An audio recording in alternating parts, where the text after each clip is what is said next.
माता तारा की कथा। नमस्कार भाइयों बहनों, जय माँ गायत्री। आप सभी का मेरे YouTube चैनल शुभकर माही अष्टो में स्वागत है। आज गुप्त नवरात्रि के दूसरे दिन मैं आप सभी को माँ तारा की कथा सुनाने जा रही हूँ। आप सभी से अनुरोध है, अगर आप मेरे चैनल पर पहली बार आए हैं तो प्लीज़ हमारे चैनल को सब्सक्राइब, वीडियो को लाइक और वीडियो को ज़्यादा से ज़्यादा शेयर अवश्य करें, ताकि आपके साथ साथ आपके अपने भी इस कथा का लाभ ले सकें। आषाढ़ मास में पड़ने वाले दूसरे दिन माँ तारा की पूजा करने का नियम शास्त्रों में बताया गया है। माँ तारा जीवन में आने वाली सभी विपत्तियों को क्षण भर में दूर कर देती हैं। माँ तारा की पूजा करने से व्यक्ति को समस्त प्रकार के सुखों की प्राप्ति होती है। माँ तारा की साधना पूर्ण रूप से अघोरी साधना होती है। माँ तारा की साधना करने से मनुष्य को लौकिक सुख के साथ साथ शांति और समृद्धि की भी प्राप्ति होती है।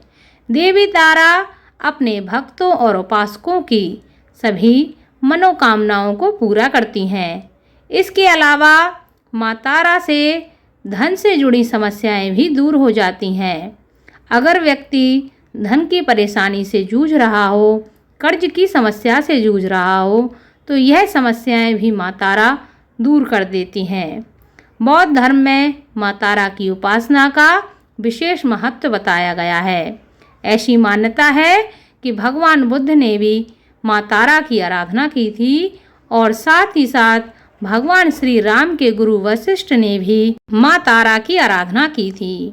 हमारे धर्म ग्रंथों में ऐसा बताया गया है कि भगवान शिव और महापंडित रावण ने भी माँ तारा की उपासना की थी। ऐसी मान्यता है कि जिसका उद्धार भगवान शिव भी ना कर पाते हों, उसका उद्धार माँ तारा कर देती हैं। जिस जगह पर भगवान आनंद भैरव ने गुरु वशिष्ठ जी को माँ तारा के उपदेश प्रदान किए थे, वो जगह आज के समय में भी तारापीठ के नाम से मशहूर है।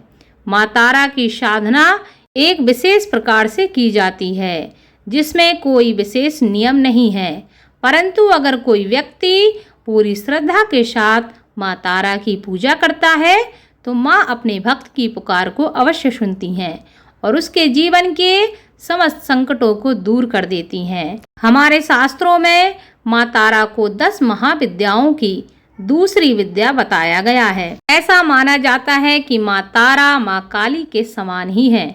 अगर कोई व्यक्ति तांत्रिक शक्तियां प्राप्त करना चाहता है तो उसे माँ तारा की विशेष आराधना करनी चाहिए। माँ तारा की पूजा ज्यादातर अघोरी, तांत्रिक और साधु करते हैं। माँ तारा के 3 स्वरूप हैं। इनका रंग नीला, इसलिए इन्हें नील सरस्वती भी कहा जाता है। इसके अलावा माँ तारा को उग्र तारा के नाम से भी जाना जाता है। अपना उग्र रूप धारण करके अपने भक्तों के सभी कष्टों को दूर कर देती हैं। उग्र तारा माँ का पहला स्वरूप है। इस स्वरूप में माता भयानक और उग्र ऊर्जा की वजह से विश्वविख्यात हुई।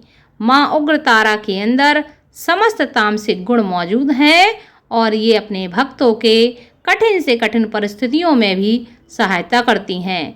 उग्र तारा किसी भी प्रकार के संकटों का नाश कर देती हैं और साथ ही बुद्धि बल विवेक को जागृत करके अपने भक्तों को विनाशकारी परिस्थितियों में भी पथ प्रदर्शन करती हैं और उनकी सहायता करती हैं। वहीं माता का दूसरा स्वरूप है नील सरस्वती। माँ तारा के इस स्वरूप में पूरे ब्रह्मांड का ज्ञान समाहित है। माँ नील सरस्वती आयुर्वेद, ज्योतिष और विज्ञान या कुछ और भी अज्ञात ज्ञान से कि जो सामान्य बुद्धि के व्यक्ति ही समझ से परे हैं, इन सभी चीज़ों को एकत्र करके पश्चात जो स्वरूप बनेगा और जो ऊर्जा उत्पन्न होगी वह है देवी नील सरस्वती। देवी नील सरस्वती राजसिक गुणों से संपन्न है। नील सरस्वती अपने ज्ञान और ऊर्जा से ज्वलंत शव को भी शिव का स्वरूप देने में सक्षम है। माता का तीसरा स्वरूप है एक जटा। माँ तारा का तीसरा स्वरूप एक जटा है। एक जटा देवी मोक्ष को देने वाली हैं। माँ का यह स्वरूप सत्य गुणी है। देवी एक जटा शिव को अपनी जटाओं में धारण करके उन्हें मोक्ष प्रदान करने वाली देवी है। देवी एक जटा अपने भक्तों की अकाल मृत्यु को भी हरण कर लेती हैं और मृत्यु के पश्चात माता अपने भक्तों को अपने जटाओं में स्थान देती हैं।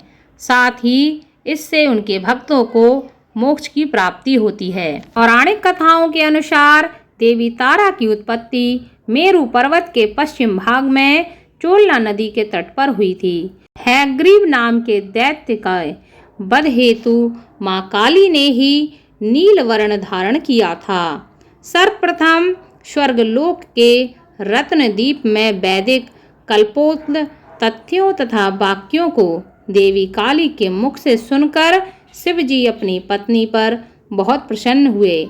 तब भगवान शंकर ने महाकाली से पूछा, आदिकाल में अपने भयंकर मुख वाले रावण का विनाश किया, तब आश्चर्य से युक्त आपका यह स्वरूप तारा नाम से विख्यात हुआ।